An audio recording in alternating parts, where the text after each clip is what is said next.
Hey guys, Nick here. Thanks for coming by. I wanted to do kind of a video that's kind of focused around some hard truths. And these are things that are hard to hear.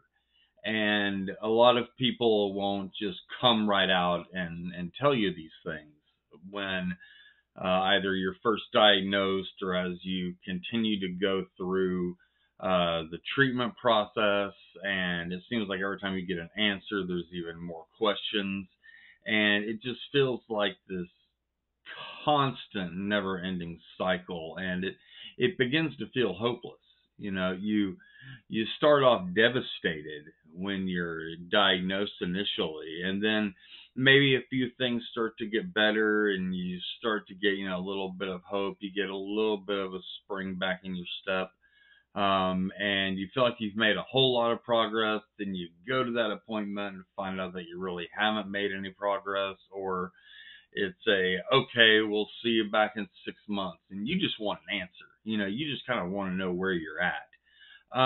So I'm going to say some things that are pretty hard to hear, but it's a reality. And if you hear what I'm saying and understand where I'm coming from, it may make these appointments a little bit easier. So this is kind of like tough love, I guess.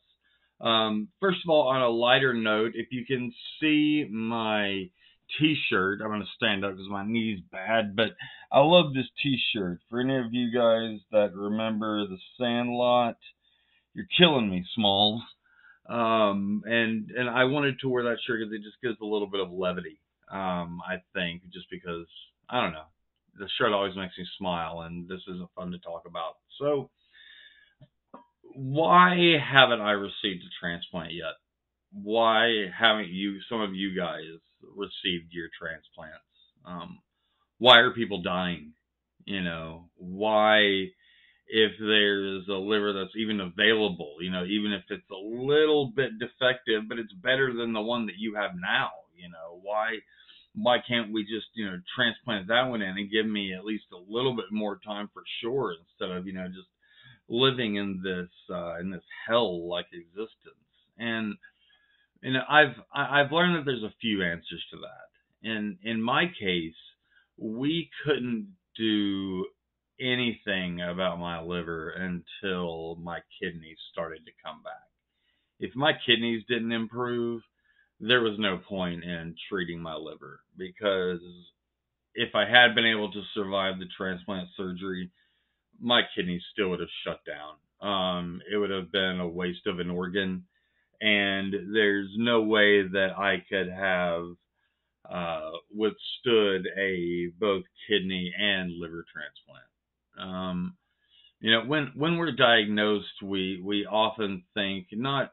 Actually, yeah, I'm going to say selfishly, because we go in very much a self-preservation type mindset, and what ends up happening is that you go to these physicians, and if you're anything like me, a lot of times this is the first time that I was really honest, with my doctors, as far as my drinking at the time, kind of just the alcoholic lifestyle that I was living. And I expected them to be like, okay, he's sick right now, but he's being honest with us, man. He's young. We're gonna go after this. We're gonna get this. Well, life basically told me to piss off with that, because from a medical standpoint, why would they put a liver in me when I had proven a track record of abusing alcohol, whereas opposed to somebody else that might have a liver disease that was of no fault of their own? Why would I, get to go ahead of them? So that's one. In a lot of sense, we're paying for past sins. Another reason why you might not get a transplant, and this one was really hard for me to accept, is that my liver's functioning well enough now that I can't get signed off to go back to work, but I'm not in immediate risk of dying in the next 2, 3 months.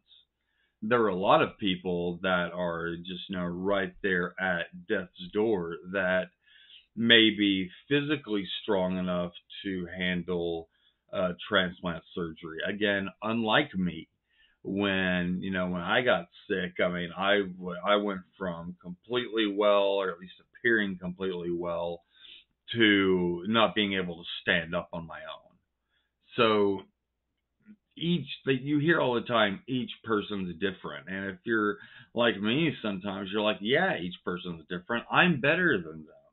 I'm more deserving of them, or I've paid my dues, and that's not how this process works. You know, we say all the time that life isn't fair, but not only is life, not fair. Life makes its own rules, and life changes the rules.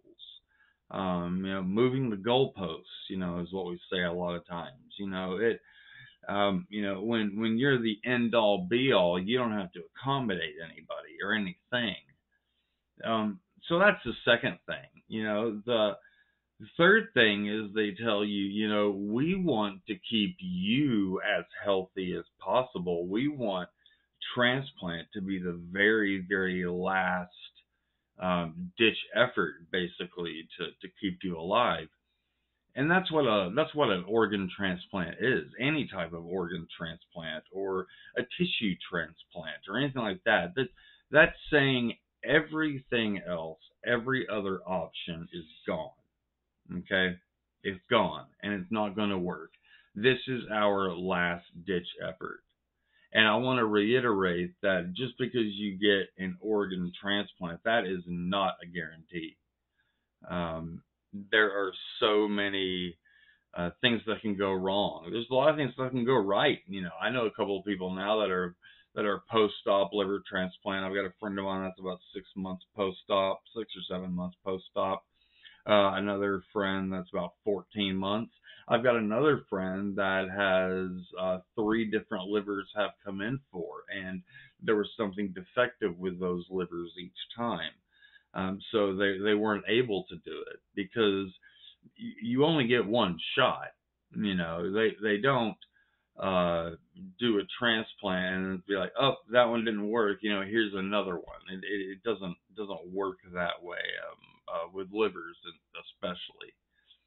And so is it a fair hand? No. I mean, you're kind of dealt a 7-2 offsuit, but you're the dealer. It's not fair. But if you stick around, sometimes you have to fold a few hands, to use a poker analogy. Sometimes you just have to, meet the blind, and fold. But as long as you stay in the game, you have options. The last thing is understanding that the physicians want to help you and the nurses want to help you almost as bad as you want their help. And sometimes they may seem very callous and very cold, about news that they're telling you. And there's a reason for that.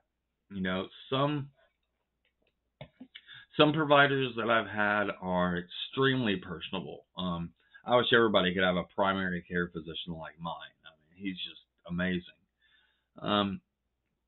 But they have to maintain some level of distance, and it's not so that they can stay separate from having their feelings hurt or them getting upset, if one of their patients passes away, or this person's been a patient of mine forever. They're a good money maker. I need to make sure that they pay good attention, or they might sue me.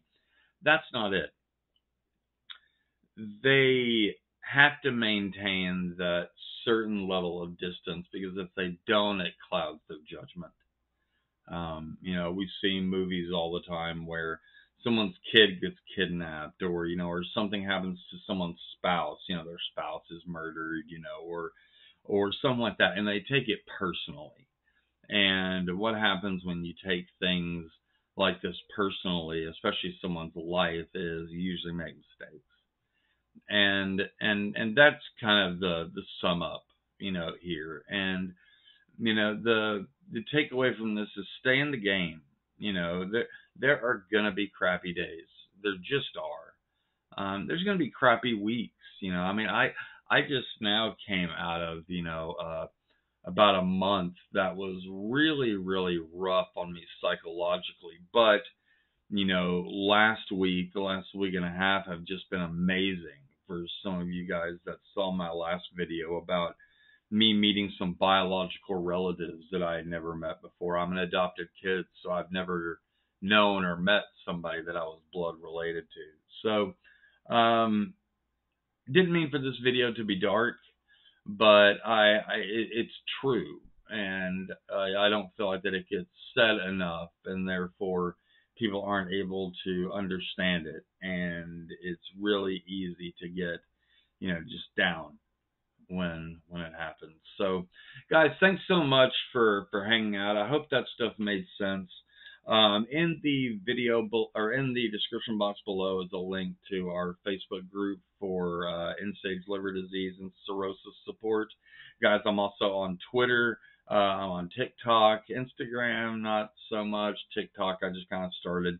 But it's at Fortress Farms 82.